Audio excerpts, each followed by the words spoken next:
sure you must have used quadratic formula so far. If you are doing GCSEs, or if you're doing IGCSEs or IB, you must have seen quadratic formula before.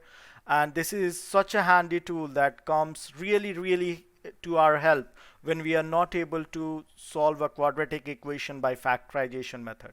So in this video, I am going to explain that how to derive the quadratic formula, and I will also give you some examples how to use it properly.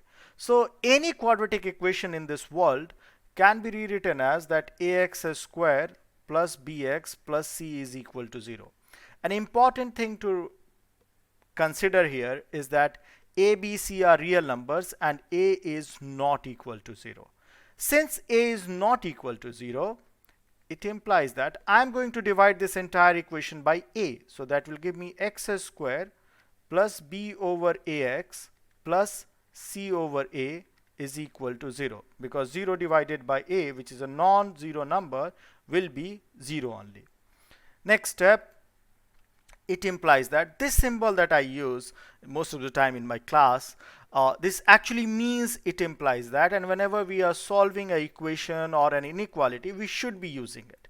So next step is x square plus b over ax should be equal to negative c over a. What I did, I subtracted c over a from both sides. So negative c over a from both sides.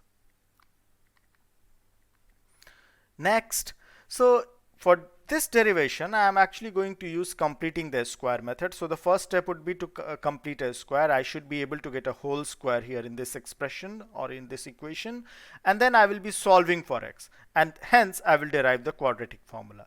In order to use the completing the square, here the trick is that whatever number you have got, like the coefficient of x, that needs to be divided by 2, and then you will write it as a square. So x plus b over 2a whole square minus b over 2a whole square is equal to negative c over a. One important factor that I wanted to discuss here, that let's say if it was negative here, if it was negative b over ax, so in that case I would have written x minus b over 2a whole square, but still I would have subtracted b over 2 whole square. Okay, this is the trick. In my other video, when I will be discussing how to use completing the square in order to solve a quadratic equation, I will discuss this in detail, and I think I should make one video, because that will come handy in understanding what I have done here. So next step, x plus b over 2a whole square, I'm going to actually add b over 2a whole square to both sides. So that will give me b over 2a whole square here minus c over a here. Let's open the brackets. I want to write this too properly. My students know that I don't like clumsy handwritings, but so I have to practice what I preach.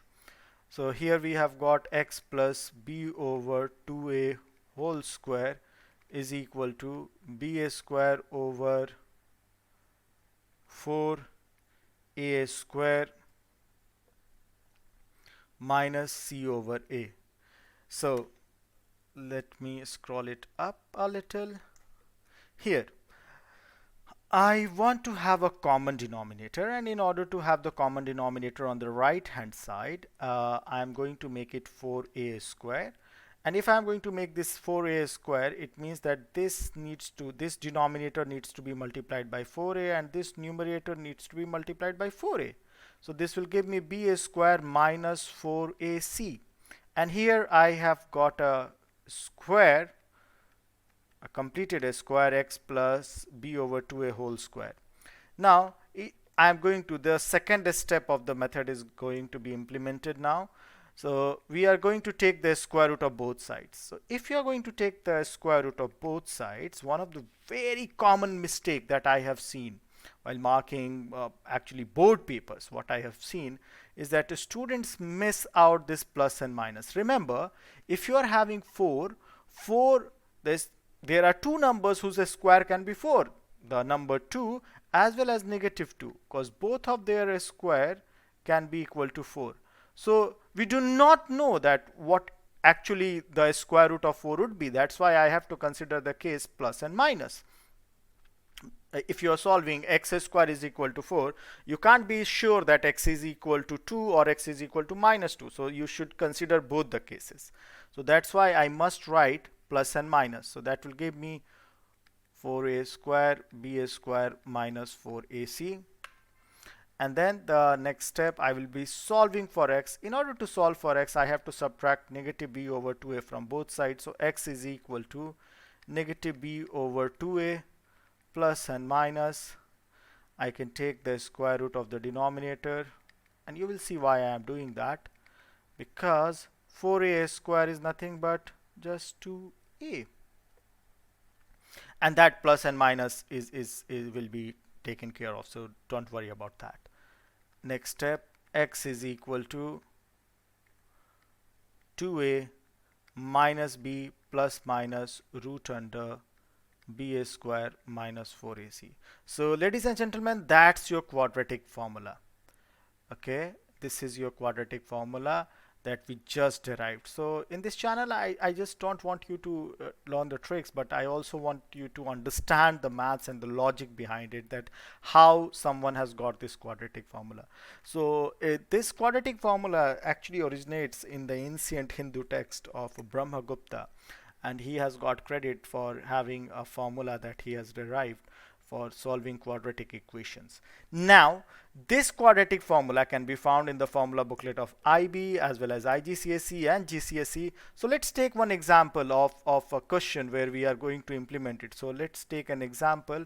So the example is, let's say 2x square plus 7x plus 3 is equal to 0.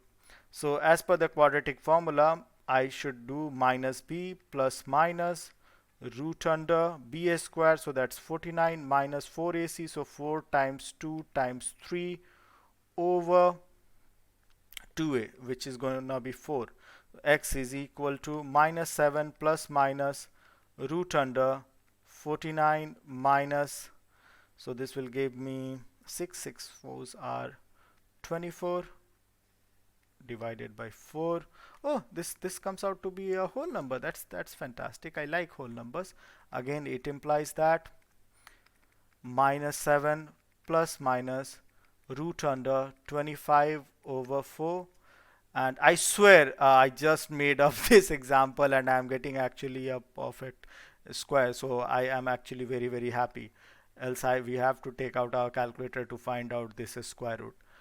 But you know, I can actually teach you a method where you can find the square root of any number without using calculator. It might be a little lengthy, but it's very interesting. So sometime whenever I get a time, I will be making a video, so do watch it.